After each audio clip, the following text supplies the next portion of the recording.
Today, we're trying to find the actual goal of mathematics. What is the purpose behind it? And that's what we'll try to see. Is maths mundane? Is it always just about trying to find X?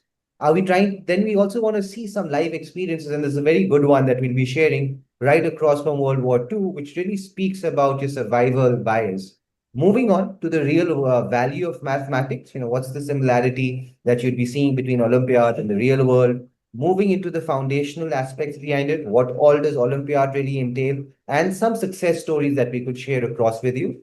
And then, as we always do, conclude all of our sessions with sharing you the various resources that we as Let's Unbound always want to put out to make these admissions an equal playing field for all of our students or the whole globe as we typically look at. So that's the flow that we'll be typically following, Saad. And I'm now, just giving it to you over by moving into the why maths aspect.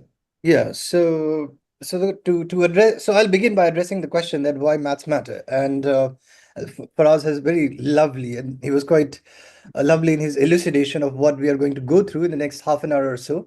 So I'll just begin by saying that why maths matter. And to take up this question, what I'll rather do is that I'll, in fact, probably begin from a quote, and that will be from a quote by, in fact, a famous mathematician, Bertrand Russell. So, if you have heard about him, Bertrand Russell, so what he said was that what we should do with mathematics, in fact, and what we shouldn't do with mathematics. So, his idea was that what we should rather do with mathematics is that we should inculcate good mathematics in all aspects of our life. And that what he said that it is best in mathematics that deserves not merely to be learned as a task, but it should also be assimilated as a part of daily thought, brought again and again before the mind with ever renewed encouragement. And that's Bertrand Russell verbatim. And if you remember, Bertrand Russell was a great skeptic, an atheist, and a great mathematician of his time, and who uh, got laurels not only in mathematics but also in literature. And as you can understand from the flow. Now, so to explain the importance of mathematics, first of all, let me take you to a typical mathematics class where a teacher has assigned about 50 problems, all of which require solving differential equations. And then he or she turns up and asks the class that whether they have attempted all the problems. And at some point in the conversation, the teacher is probably anticipating a dreaded question. And that dreaded question is that one of those students stands up and they ask that, well, why are we doing this? Like, why are we solving 50 questions on differential equation? Am I ever going to use this? That's one of the things teacher faces, and I'm absolutely convinced that people who have been into this field, they have often been tormented by these questions, and many questions similar to these. And in many of the cases, the answer is rarely satisfactory. Uh, Most of the time, the teacher evades, sometimes they deflect, and extreme cases, they tend to confuse students.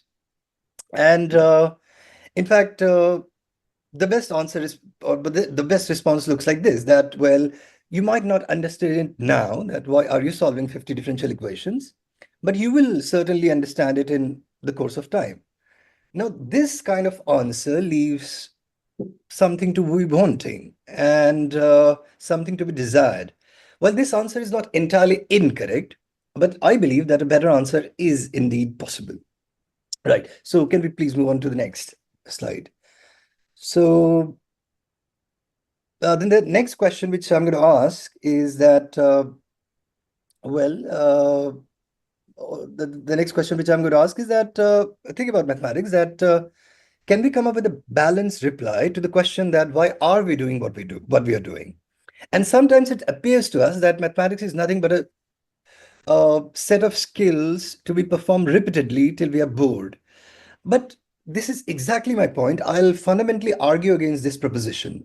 So I'm going to say that mathematics is not simply a bunch of computation haphazardly put together to test your ability to die out of boredom or maybe to resign due to fatigue. Like, that's not mathematics.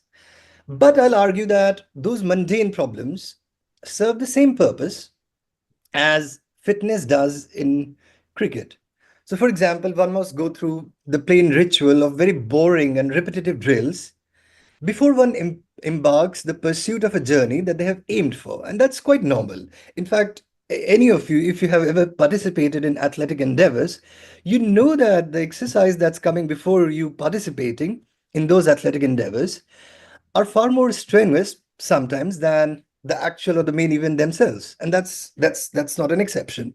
So let me explain it by an analogy that why do we do what we do and why mundane things are expected of you, why mundane calculations are expected of you, why as mathematics teachers, as mathematics mentors, as people who train people for Olympiads, for various competitive examination, we believe that you should be absolutely confident in those areas. And the reason is this. So let me take up an analogy, in fact. So I'm absolutely sure at this point that many people, many of you are avid travelers, and you could often enjoy the view from the mountaintop.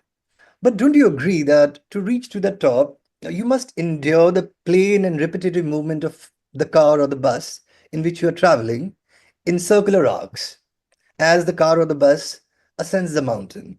And this is exactly what I would like to believe that uh, mathematics functions. So this is exactly how mathematics functions. So if you actually want to enjoy that view, that enviable vista, so you must walk through those plain and boring and repetitive fields. Sometimes you'll acquire blisters, sometimes you will go through an environment which you will not like, a belligerent one. But at the end, when you climb to the top, you're going to enjoy that spectacular view. And that's fundamentally what mathematics is about. Right.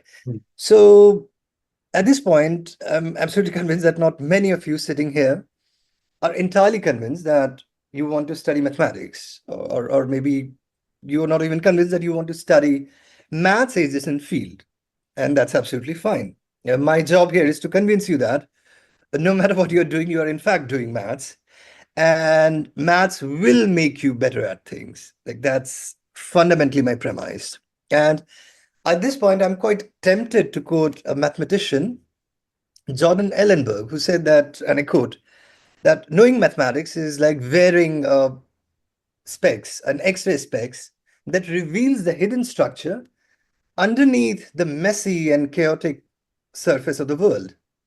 So maths is a science of not being wrong about things, and its techniques and its habits are hammered out by centuries of hard work and argument. So that's what Jordan Ellenberg had to say, and I completely agree. And in my defense, I'm going to advance a few examples from the real world that how mathematics can indeed make a difference. So for us, can we please go to the next slide? Yeah, so that's about that.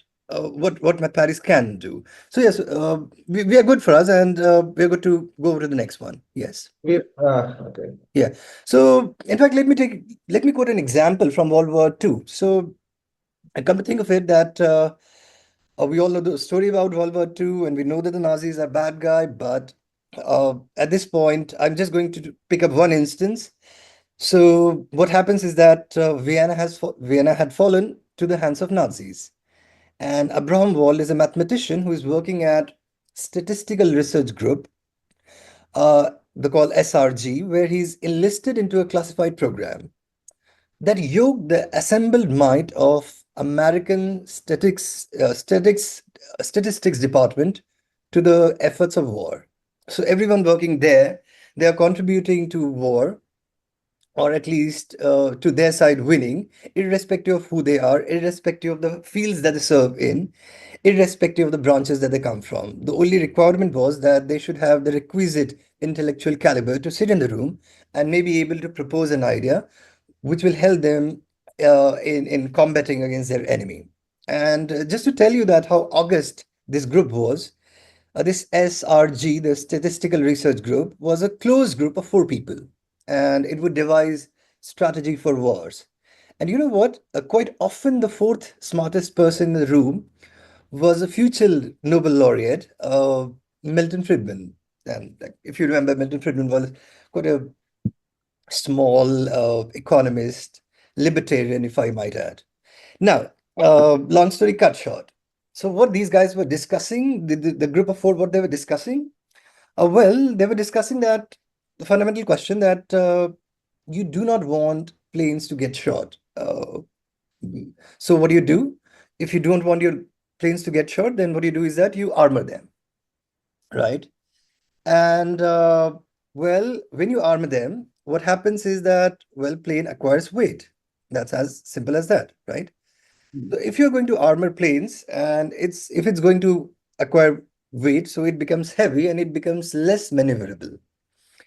And it also uses more fuel. So since it becomes less maneuverable, it uses more fuel, it makes it more susceptible to being hit. So you realize that it's kind of a dilemma that we are dealing with. On one hand, we want to armor the plane. On another hand, if we armor the plane to an extent that it affects its maneuverability, then, well, we are going to get hit. That's exactly what we are trying to avoid. Now, so if you were to embellish your plane like a bride, so it would impede its maneuverability. At the same time, if you're going to use minimal armory, you risk being shot down. So there is an optimum somewhere. Somewhere there will be an optimum, and obviously it was left to mathematicians to decide that where does that optimum lie. Right. So for us, can we please move on to the next slide? Yeah, so now as you can see on your screen that here is a plane which is riddled with bullet holes. And this is exactly the data that military came to the SRG with. SRG stands for Statistical Research Group. And they thought this data might be useful. And in their defense, they said that, well, when American planes came back from engagement over Europe, they were covered in bullet holes, and more so in the fuselage, and not so many in the engines. So the officer deemed it fit to provide more armor in the fuselage. But how much more armor should be provided in the fuselage? That was left to mathematicians, and in particular Abraham Wald, who was the smartest of the lot, right? Well, what Wald did was that Wald argued that, well, the armor should go to the parts where there are not many holes. That is, that the armor should go to the engine. And this idea was very counterintuitive because the entire military was insisting that since most of our planes are being shot at in the fuselage and not in the engine, therefore the area of the plane which should be armored should be the should be in fact the fuselage. Yeah. Abraham Wall says that no, well, it should be the engine that should be targeted, and it shouldn't be the fuselage. And why so? And we can argue that why did Abraham Wall come to the conclusion that he did, right? So come to think of it, Wall's argument was very simple. His argument was that if so many planes are going across Europe, and if bullets are being fired at recklessly on the plane, then why are we not seeing a pattern in which every portion of plane is being equally hit? So every returning plane should have bullet holes spread uniformly throughout its body. Like that's a very fundamental question to ask. That why is it that those planes which are actually making their way back to the US have majority of their bullets riddled inside their bellies and not in their engines? If they were being shot at uniformly, so the bullet should have been everywhere. That was the very fundamental question that Wall asked. And well, the answer was that because those planes that are being hit in the engine, they're not coming back. That was his conclusion. So what he said was that if you want to protect the planes, you have to armor their engines, not the body. Because those planes which are being hit in the belly, despite being hit in the belly, they return to the US. And those planes which are not returning to the US are taking a hit in their engines because that explains for the missing planes, right? And that was a very counterintuitive argument for the military to even conceive. Okay, so now that I have given you this argument, it's entirely possible for you to think that, well, uh, it's an argument that could have been well conceived by people who are non-mathematician, why it would require an intelligence like Abraham Wall to come up with an argument which is as simple like this. So this could be a fair question at your end at this point, but to which I'll say is that uh, I believe that why Wald was able to answer this question convincingly than other pairs, and that's simply because a rigorous training of mathematics inculcates in you uh, a skepticism towards something which is being driven by authority. So, in mathematics, what we usually do is that we tend to think in terms of counterexamples. So, if you're going to throw at me a proposition, most likely I'm not going to try to prove it because proving it is difficult. So, what I'm rather going to do is that I'm rather going to look for a counterexample. And one example will be sufficient to take your assertion down. That's the power of a counterexample. And mathematicians are quite trained in looking for counterexamples. In fact, that's one of the fundamental bases that how we are trained, or how people who are trained in mathematics are trained the way they are. So they are inherently skeptics. They're going to scrutinize every argument that you're going to present, have no preconceived notions about their acceptability or about them being true, and then they are going to subject them to the scrutiny of mathematical rigors. That's why I believe that in even real world problems, very likely mathematicians are going to come at the top when it comes to answering a question about it. So yeah, that was in fact Abraham Wald, and that was his story, that why the engines must be armored and not the belly, because he argued that, well, those planes which are being hit in the engines, they are not returning, in fact. And well, then obviously the RSG department recommended it. The American planes were armored in the way Adwald suggested, and as evidence suggests that far few planes were hit, and far many planes came back to the US shores. So Wald prevailed, and his theory was right, and that was evidenced by the statistics. Right. So in fact, at this point, yeah. So for us, in fact, at this point, Mhm. yeah, quite tempted that I can take up a story or two, but for the want of time, I'll have to move on to the next slide, and I I, want I possibly, mean, I yes. think it's true to say that soldiers fought it, but mathematicians won it with him, Yeah, Alan Turing as well. absolutely. Absolutely. In fact, for us, I mean, mine goes back to Alan Turing in the World War II. And had he not come up with Enigma, the code cracking machine for Germany war machines, uh, British would have lost. Yeah. So it was for Alan Turing and his genius, and that he came up with Enigma, that they were able to crack the German codes, and they were able to identify that which targets are going to be attacked. And so mathematicians have that stance Won. all over where wars are being fought. You can be sure that mathematicians are involved. And in fact, yeah. So I can go on, quote examples and examples and examples in support, real life examples, that too, that in support of the fact that how mathematics helps you understand the real world, how it disabuses you of misinformation and disinformation. I could go on and speak about that, how COVID vaccines were, in fact, indeed work. But for the want of time, I'm not going to dwell on those subjects, because if we do, then, well, probably we are going to have dinner here. So that's not really on our plate. So I'll just move on, right? So we'll move on to the next slide, and I'm going to move on to the real value of mathematics. So that's important, really, that you can ask yourself that. Now I come to Olympiads, and we ask a very fundamental question, that should your ward appear for Olympiad? You can ask yourself that, well, life is not Olympiad, and the problems that he or she is going to encounter in life, are they even going to look remotely what they're going to face in Olympiads? Well, I'm going to argue that the answer to that question is yes. And how I'm going to argue is the following. So here we go. And so think about it. That You must be wondering that how does, in fact, mathematical Olympiad eliminates maths or maths adjacent field, or even maybe non-mathematical fields? And does it even influence your problem-solving capability in real time? Well, let me put it this way, and I'm pretty convinced that most of you sitting here are working professionals, extremely competent in your field, in the field that you operate. So could I ask you to just go back and ask yourself that how do you solve a real world problem when you encounter with? Is it that you come up with a direct solution to a very complicated problem? I believe that the answer to that question is no, right? It's almost impossible to conceive of an idea that directly solves a problem. It's impossible. So what do? Well, you try out different things. The first thing possibly that you're going to do is that you're going to find out an adjacent problem, right?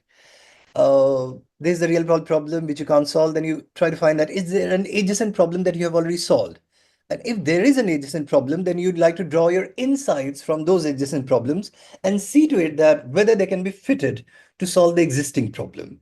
That's one of the things that you do. What are the other things that you do?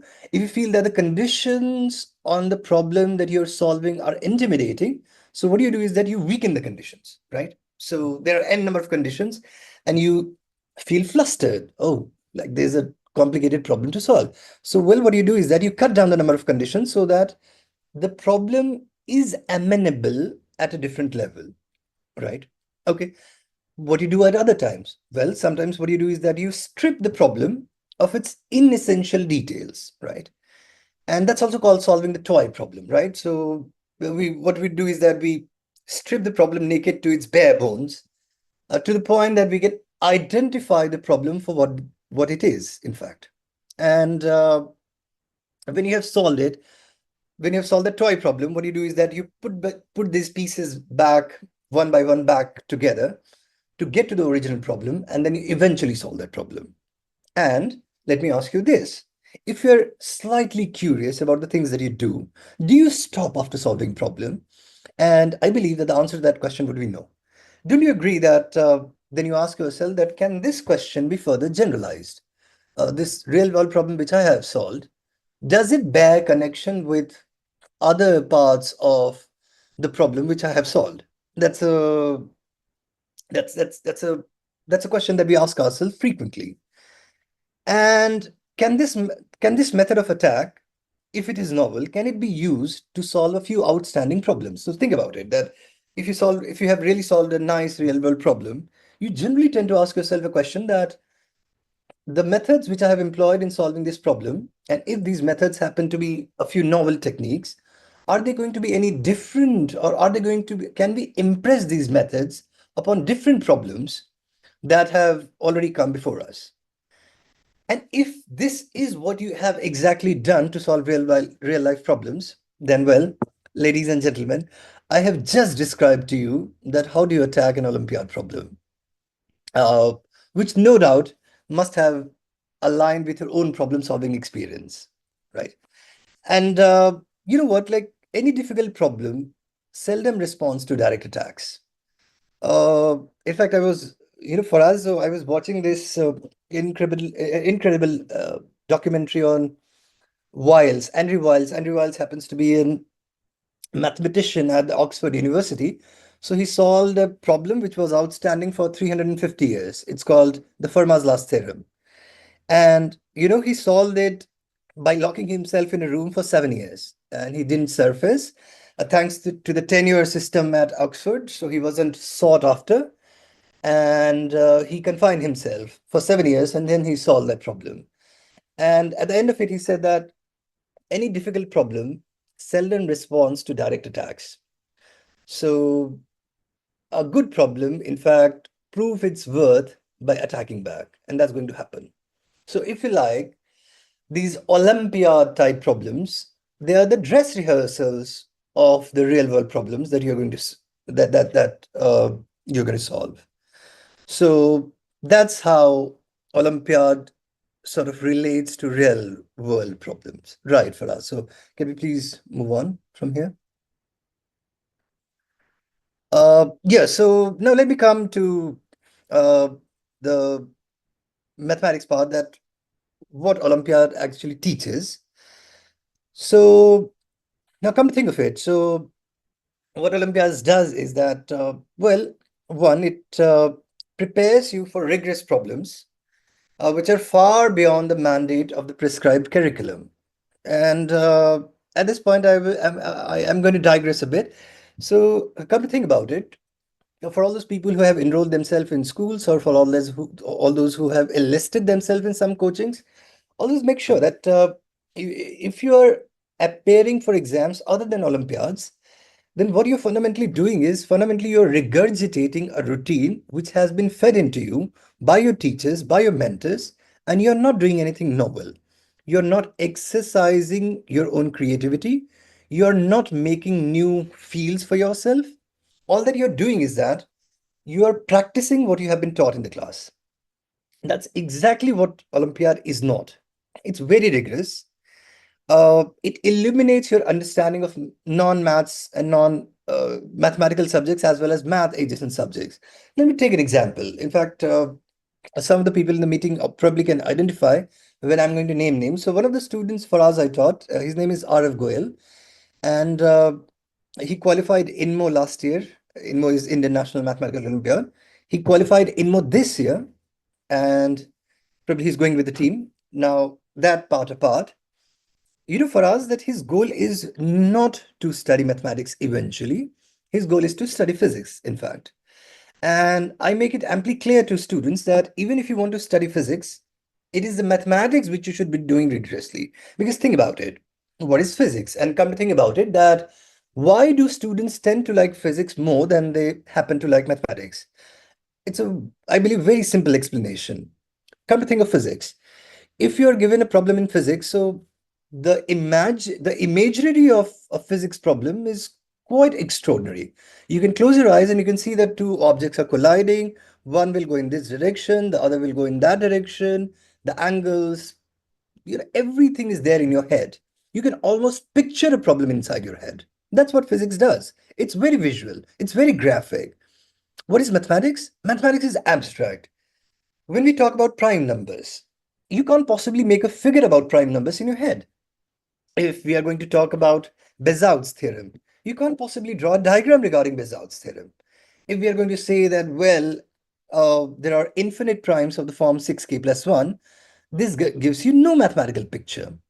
So, what mathematics does, or what training in rigorous mathematics does, and this is something which I really want you to understand, is that, come to think of it, if we can train a student to understand and to grapple with those ideas which are absolutely abstract, if we can train students to overcome their fear of dealing with difficult abstract mathematical problems, they're absolutely going to ace those fields which are non-abstract and which have a geometric interpretation, or which have an interpretation which can be realized inside their heads, like physics.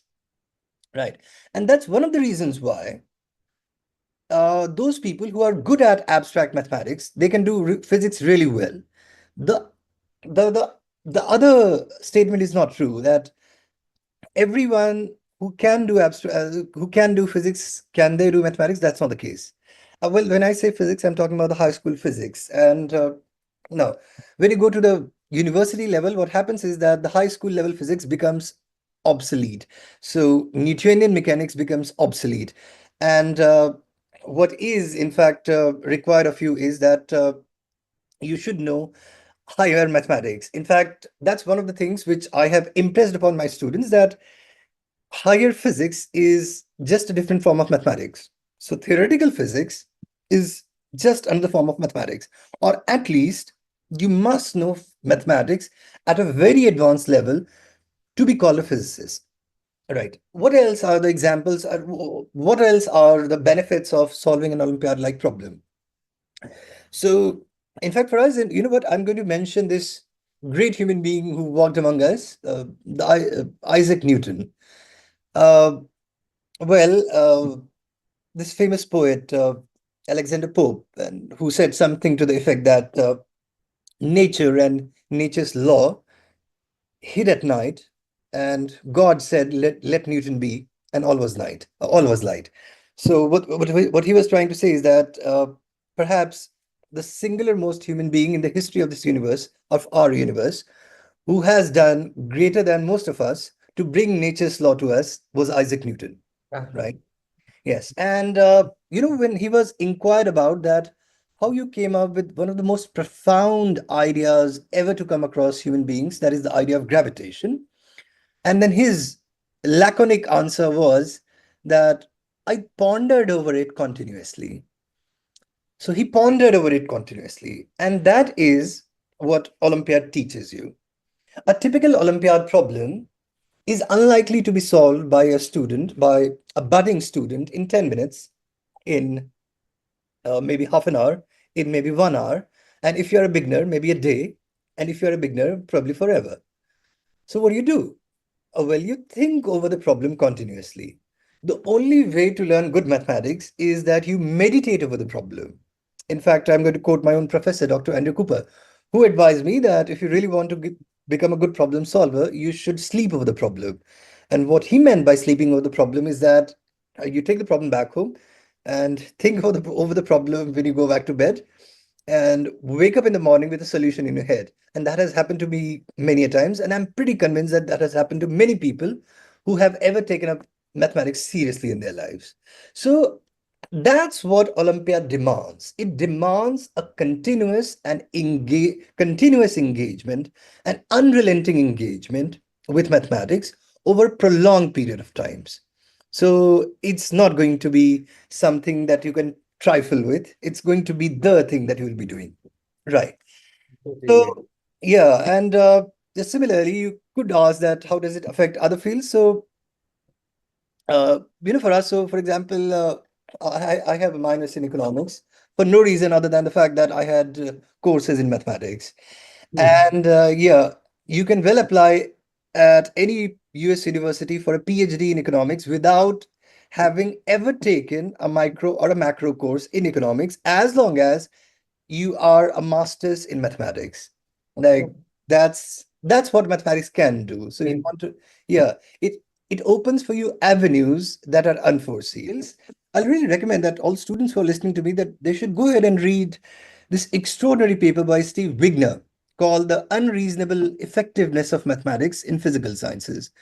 Uh, you realize that mathematics is an axiomatic system, and the laws of universe had absolutely no compulsion to obey the rules of an axiomatic system that we have framed for our convenience, right? And yet it does to such a required degree and precision. That's extraordinary. Yes. So now we'll come to uh, the part where we are going to discuss that what Olympiad entails. So, well, Olympiad entails principally four branches: number theory, algebra, combinatorics, geometry. Uh, but having said that, let this concise description of topics not lull you into believing that somehow there's an easy peak to climb. It isn't. Uh, the ride is serious, but you have to be extraordinarily careful and you have to be extraordinarily attentive to qualify in all of this. So, number theory, as the name stands, it's a study of arithmetic, of numbers, integers in particular. Algebra, you all know what algebra stands for. Combinatorics means counting, but counting without counting, if I could say. Geometry is probably the most fascinating branch that you will ever study. And in fact, for all those people who are budding uh, physicists, I must say that you should take up geometry especially very well because most of the modern physics is based on non-Euclidean geometry. Right. So can we please go on over the next slide, please? Yes. Yeah. So let me walk you through the immediate. So have you skipped the slide for us, or is just fine? Okay. So okay, right. So the various rounds of Indian Mathematical Olympiad and US Mathematical Olympiads and British Mathematical Olympiads were listed, and let me take you to the few immediate effects of what Olympiads can do is that obviously they demonstrate a capability that they effectively demonstrate the capability that you have a requisite capability to solve mathematical problems, and that's always going to weigh in favorably whenever you're going to apply at any one of those prestigious universities. For example, what you see in the slide is the page from MIT application for freshman admission, and they ask for your AMC 12 and AMC 10 scores and AIME scores. And in fact, in the same breath, if I could add that from this year, 2025, Indian Institutes of Technology, the IITs, they have started taking admission. They have started admitting people who have qualified Olympiads, just the national Olympiads. So come to think about it, IIT Kanpur had three seats reserved for computer sciences for national Olympiads, not national Olympiads, just Olympiads, and three seats reserved for informatics. And every branch of every department of in fact IIT Kanpur have seats which will allow lateral entry for people who have in some way or the other made some progress in mathematical Olympiads, except the chemistry department, which I'm hoping that you don't care about much at this stage. Right, and I'm not disparaging chemistry, just saying things as they are. So that's one of the things. If at all it appears on your resume that you have appeared for Olympiads and you have demonstrated a capability to qualify them, then obviously it's going to tell them that, well, uh, you are better qualified candidate than the other people in the list. Yes. So can we please go ahead from here? And yeah, so I'll just take a few examples. So I'll begin with my own students who are of Goel. So, well, what he did was that he qualified INMO last year. He qualified INMO this year. He got an all India rank of 285 in JEE mains. And for us, what he did, that he didn't take JEE advance because he said that he doesn't want to go into IIT and he has to go to Trinity College. So forget, forget going into IIT. He didn't even take JEE advance just because of the virtue that he qualified INMO, right? Uh, in fact, you will see that people who really qualify into INMO, they tend to end up in various top universities of the world. I can take a couple of examples if you like. So, Rushil Mathur uh, got represented India last year. He's studying at Oxford University. He's studying mathematics and computer science. Well, you have Anand Bahadri. He's from Assam. He's studying at Imperial College London, and so are other candidates who are studying who went on to qualify these Olympiads. So it's almost an inevitability that if you have a certain degree of success in these examinations, then you will be picked up by prestigious universities because they also require smart people, and demonstrating an excellent problem solving capability in mathematics is an excellent way to do so. Yes. So can we please go ahead from here for us? So yeah, and just the final rant about mathematics, if you'll allow me. So uh, I know that most of the people sitting here, they're planning to get themselves admitted into one of those Ivy Leagues or one of those prestigious colleges in US or Canada or NUS or KAIST, you pick. And that's absolutely a noble motive. But here I'd like to argue, and if you allow me, then I'd like to submit that, well, perhaps doing mathematics effectively with passion, with zeal, with a certain amount of being possessed by the devil, if you like, that itself is a win. That is the peak that we should climb towards. In fact, you know what? Uh, G.H. Hardy was a famous mathematician at the University of Oxford, and he was also the mentor of the great Srinivasan Ramanujan. Uh, he, for us, what he absolutely enjoyed that part of mathematics, which was absolutely futile. And he said that mathematics must be done for its own sake, and it should not be corrupted by engineers and architects and warmongers. And why warmongers? Because you can imagine that he arrived at the scene of after the scene of World War One, so he had his moral scruples that since mathematicians contributed immensely to World War One, so we shouldn't involve ourselves into war. But anyway, so he said that mathematics must be done for its own sake, and I'll argue that if you actually want to enjoy something, if you actually enjoy aesthetics, if you enjoy beautiful solutions, if you enjoy elegant solutions, if you enjoy wrestling with problems, if you have that fervor of finding out the perfect solution, if you are annoyed and nudged by an inelegant solution, then this is the peak where you should climb, actually. This is the thing that you should do. And this should be your purpose, that doing mathematics as effectively as you can, right? And but having said that, you never know that which aspect of mathematics is going to come back to life. So, for example, Hardy, in all his prime, did number theory, and number theory had absolutely no application in 1930s. And Hardy would be turning in his grave because in 1970s, someone came up with the idea of RSA encryption. So every transaction you make, your money is safe in your bank. The transactions that are made safe are because of number theory. and because of the RSA encryption, which was built upon it. So mathematicians are most useful when they're trying to be absolutely useless. Uh, that's that's the thing. Right. So can we please go on to the next Yes. slide? Yeah. Yes. Okay, so some shameless act of self-promotion. Uh, Ladies and gentlemen, could I have please your attention? So this is my book, which will be released in some time, published by the Narosa publication.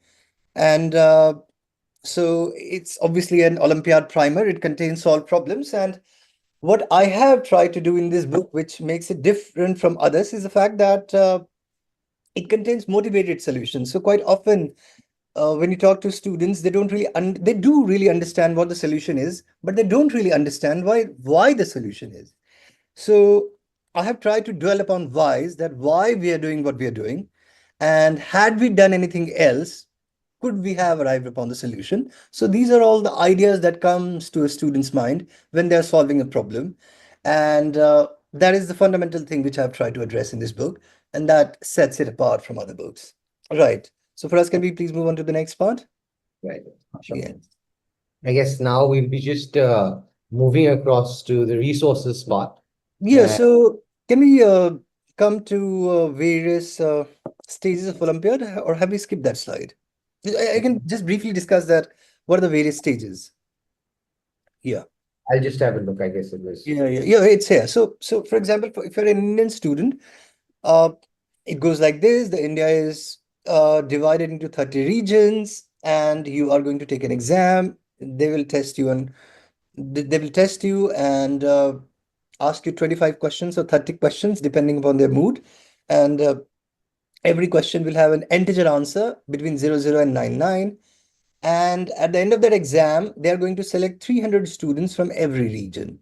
That is from 30 region. So after the end of first exam, they would have selected 9,000 students from India, right? Those 9,000 students are going to appear in a subjective examination called RMO, which is the Regional Mathematical Olympiad. And the Regional Mathematical Olympiad is a subjective examination, contains 17 questions of 6 marks each.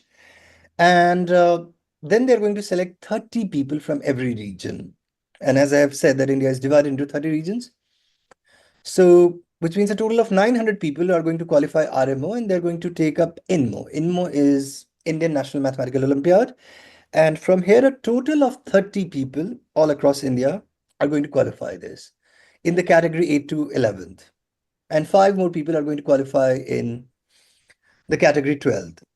And these 35 people will be trained. Where they're trained, they're usually trained at CMI, the Chennai Mathematical Institute, or BARC, the Homi Jahangir Bhabha Institute Research Center. And they are trained at what is called as IMOTC, which is the International Mathematical Olympiad Training Camp. And from those bunch of 35 or 60 people, 6 people are selected, and they represent India at the International Mathematical Olympiad. So that's their journey.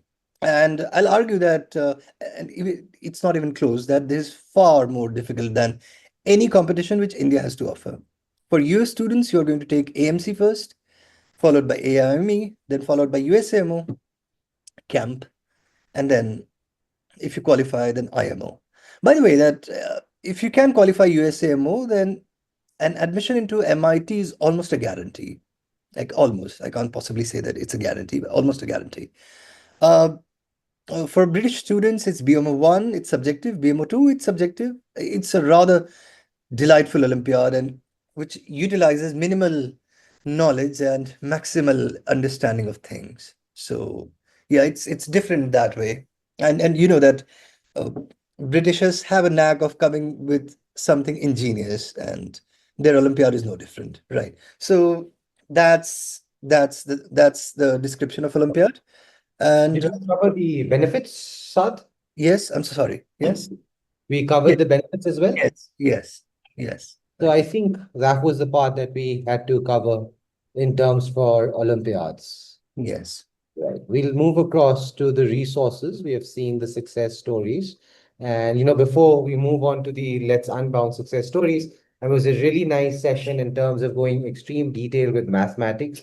I think we did see it from the perspective that the war was actually won by two mathematicians, Mr. Wald, Mr. Turing, who, basically defeated the Enigma machine with his first computer. So even the first person within computing, not exactly the first computer, but one of the pioneers of computing was a mathematician. The pioneering person behind economics was again a mathematician. Wouldn't be too wrong for me to say that what I helped Newton to describe gravity was basically inventing calculus, another Yes. mathematical topic. And then if we move on to see what really allowed Einstein to envision the black hole was again mathematics. So mathematics, we can all just agree by saying it's Yes. the language of the universe. Yeah, It's in fact, it was Riemannian geometry which led to theory of relativity. So, if you want to understand special theory or general theory of relativity, you have to understand non-Euclidean geometry, which is the Riemannian geometry. Yes, absolutely. everything again has that root going back to mathematics. Yeah. Now, just quickly moving towards the last concluding part of our webinar, reminding you all every weekend we do different kind of webinars, from topics of as this we did today on Olympiads. Last month we had gone through a whole series of topics, which was bifurcating all the various subtopics within the common applications within the UC systems. And now we have done one in Olympiad. In the future ones, we'll be looking at SAT and APs and various such different topics that we do normally indulge in. Now, apart from our webinars being a very active source for information for all of our students working with us, not working with us, we also do put up a lot of these newsletters out there, which help students and parents understand this whole admissions journey, the various factors behind it. We'd also have one that will be put across specifically for Olympiads. You could use the QR code at the bottom of your screen just to get access to this platform. Apart from this platform, we do also have these other two, the podcast and the WhatsApp group. You could use the QR codes at the bottom of the screen to just join on board. The whole objective, again, on these platforms have always been the same, that we are trying to put as much as information out there on admissions to make the whole, the journey equal playing field for everyone globally. Now, one of the other things that we also do, and since SAT does again have 50% mathematics in it, you could just use that QR code on your screen to evaluate how you should be faring and doing within a SAT exam if you had to take it now. So we'd give you a complete diagnosis of your current standing, and you could just use the QR code again for that same purpose. And at the same time, everyone who wants to join us across for getting enlisted or starting to work seriously towards this Olympiad aspect. Those are the two timelines that you could, datelines that you could look at, and do use the QR code at the bottom of your screen to just sign on board. So at the same time, just give me a second. I would also use the chat section to drop you the link, because if you haven't used the QR code to do so, you could still use this link that I'm just dropping onto the chat section for all of you, and you could use it for connecting with us. Just give me a second.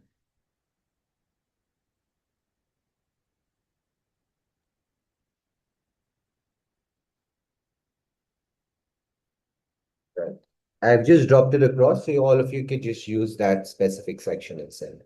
Now, just moving across to the various questions that have come across. One of the question I'm very sure Sada had actually pre-guessed it, and it's already there, that people are now all of a sudden shocked that the SOF that they were doing will not lead them to the IMO.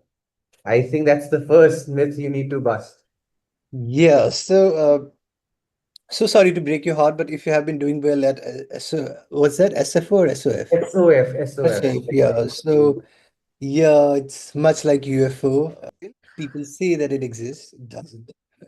No, there have been sightings, but you know the truth about it. So, well, people. So sorry to break your heart, but it doesn't hold water, and SOF is actually not affiliated to Mathematical Olympiad in any manner. So, if you like, it's a way in which you can uh, you can maybe massage your own ego. You can say that you're doing well at mathematics, but it has got absolutely nothing to do with the mathematical Olympiad that will eventually help you understand mathematics or maybe help you with your college applications. So, performance or anything at SOF or whatever that is, that's not going to work. So the only mathematical Olympiad that works in India is the first stage of that is called IOQM. The second stage is RMO.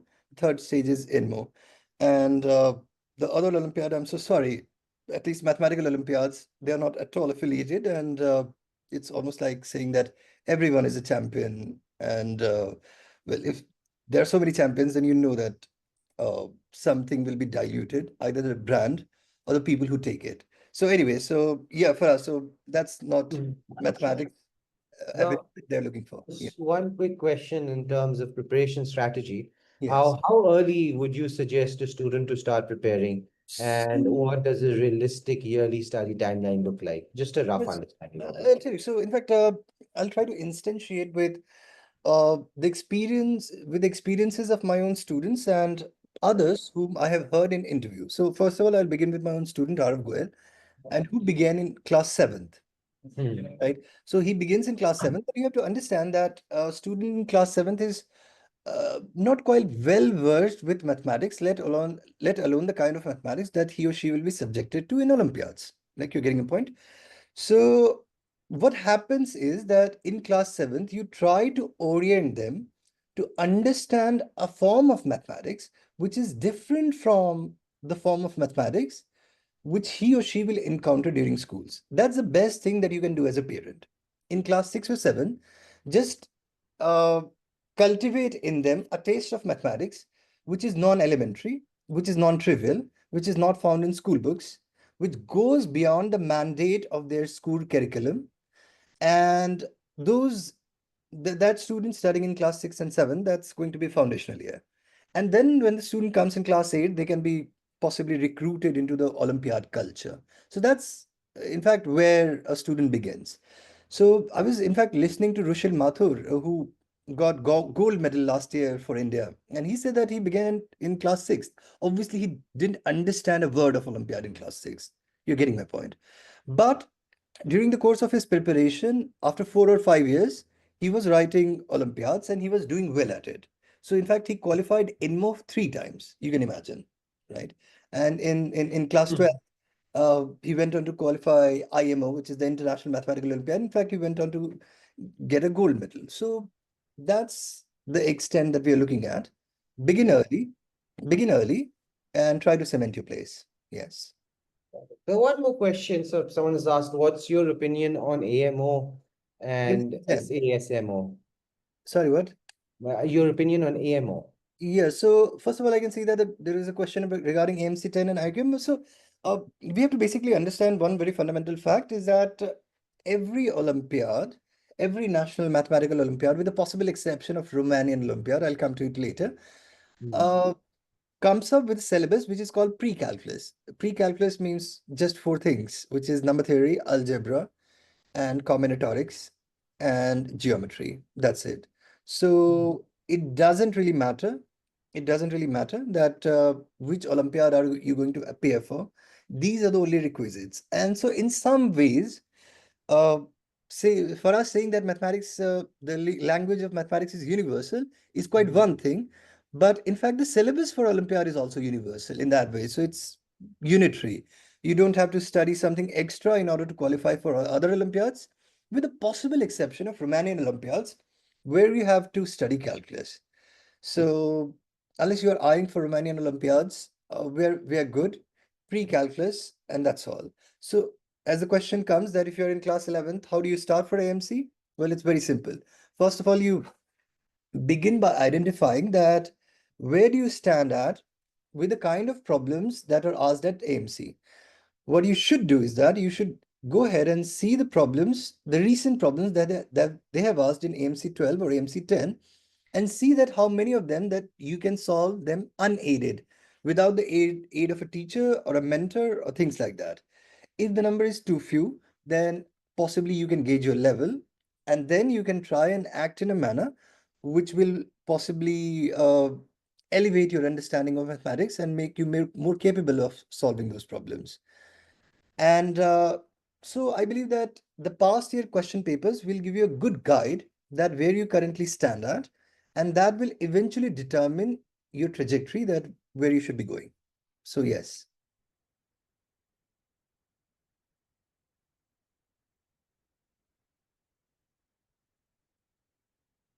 I think you are inaudible for us if you're speaking. I was just saying that I thought of leaving the slide while you were describing. So, Yeah, yeah. we just have another look at it. At the Sure. same time, parents are also asking, let's suppose, because we have had audience, who join us globally, we do Mm, also have people asking us from Canada. So I just mm. assume that Canada will have its own Olympiad Olympiad. routing, Yes, yes. but the overall agenda, the overall idea still does remain the same for them as well. It does indeed. So any Olympiad, you look, there is a good reason for us why we must have common syllabus across all countries, because all these mathematical athletes, they are going to assemble on the same platform and they are going to write the same examination under the same banner. So they must be trained under the same mathematical areas as everyone else has been who is going to participate in that test. That makes So, sense. so it doesn't make sense for a country to design its own Olympiad syllabus based on its whims and fancies, which will not conform to IMO, which is the International Mathematical Olympiad, right? Now, just as a quick question, let's suppose if you're in a country like Ethiopia that doesn't have its own Olympiad, is it possible you could participate in another countries, or we want to take that Oh, one so question? yeah, so that's a question which I can get back to, but I believe that so what I can do is that I can provide you a concrete answer without giving you a one. Mm. That's what people in mathematics do sometimes. Uh, that IMO, the International Mathematics Olympiad, it has its organization in every state, in every country, and they have their offices in every country, most probably the capital city, and they have a designated person, a designated contact person.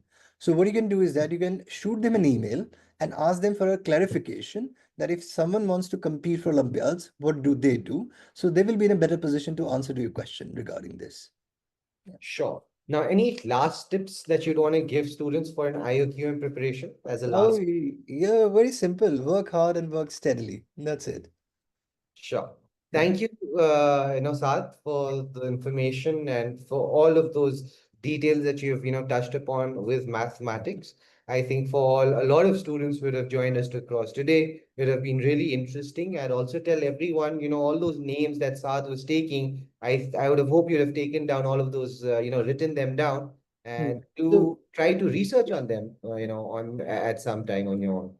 just one question. The final question, would you allow me to answer for us? Yeah. So there is just one question before we leave. So there is a question. It says that the student was able to qualify. I think he wasn't Hmm. to make RMO. So if you're not able to make RMO, it's not fine, but it's understandable, and that's simply because RMO is a subjective examination in which you are supposed to elucidate and explain upon your understanding of the problem, and you are supposed to provide a subjective proofs.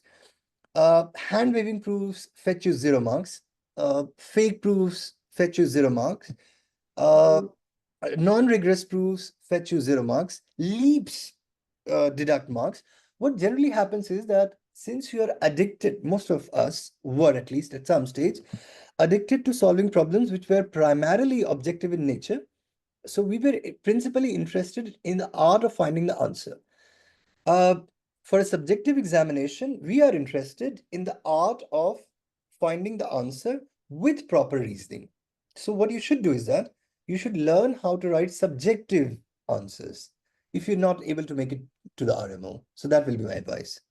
So learn how to write subjective answers, uh, foolproof, perfect subjective proofs. That's how you make it to the RMO. Yes. So that's that.